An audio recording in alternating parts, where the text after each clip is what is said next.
ഇനി മേലാൽ ആരുടെയും കല്യാണം കഴിഞ്ഞോ, എന്താ കല്യാണം കഴിക്കാത്ത, കല്യാണം കഴിച്ചിട്ട് എങ്ങനെ ഉണ്ടെങ്കിലും ചോദ്യങ്ങളൊന്നും ചോദിക്കാൻ പാടില്ല. നിങ്ങൾ മാട്രിമോണിയിലൊന്നുമല്ലല്ലോ നടത്തുന്ന യൂട്യൂബ് ചാനലല്ലേ. എന്തൊരു ദിവസം ഏതൊരു ഇന്റർവ്യൂ എനിക്ക് തന്നെ കണ്ടപ്പോ നിഖില ഇപ്പോൾ എയർലൈൻ, ഞാൻ പറഞ്ഞു ഞാനല്ല നിങ്ങൾ മറന്നുപോയതാ. കോളേജിൽ പഠിക്കണോ? അതിനകത്ത് നല്ല സൈക്കിളിൽ പോകാറുണ്ട്. സമയമില്ല, സൗകര്യം അവർക്ക് താല്പര്യം ഉണ്ടാവാം, എനിക്ക് താല്പര്യമില്ല. മുഖത്തൊക്കെ പറഞ്ഞിട്ടുണ്ടോ?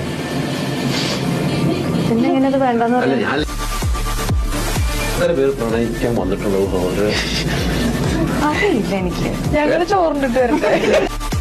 പ്രണയം എല്ലാത്തിനും ഒരു പരിഹാരമാണ്. പ്രണയിക്കാതെ മരുന്നാണ് എല്ലാത്തിനും ഒരു പരിഹാരം.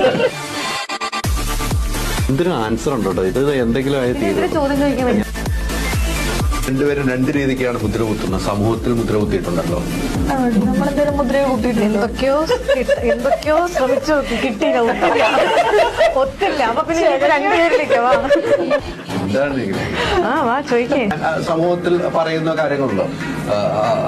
സംഗി ഇങ്ങനെയൊക്കെ പറഞ്ഞു പോകുന്നത് രണ്ടുപേരും രണ്ട് രീതിക്ക്. മറ്റേതെന്താ പറയുന്നത്, കമ്മി, അതും കൂടെ പറയാം.